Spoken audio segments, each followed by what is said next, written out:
Good morning, Michelle.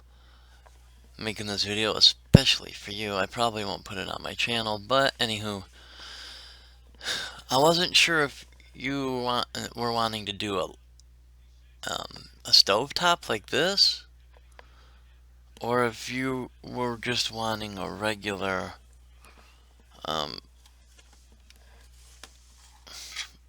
if you were just gonna vape it. I'm an idiot sometimes. If you wanted regular coils in here, or if you were doing stovetop. So I'll just show you real quick on this.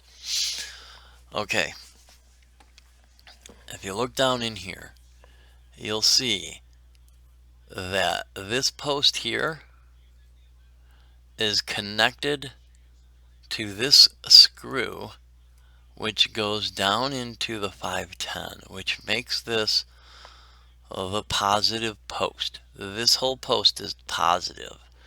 You can see the peak, the insulator. The tobacco is going to have an insulator just like that. And the post that is connected or built into the deck is your negative. So positive, negative. It's going to ground out. This is where it's grounding out because there's no electricity going to this post here. But this post is what's touching your battery, your 510. And that's your positive post. So I've got one lead going into the positive and one going into the negative. And the same on this side.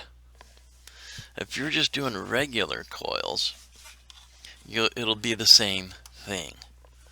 Okay?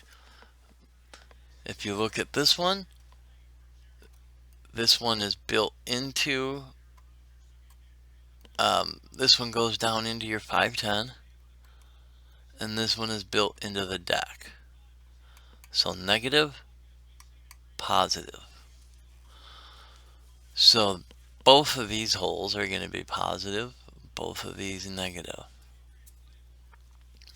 You can either put one lead here and one lead there, or you can put one lead here and one lead there, or you can put one lead here and one lead there.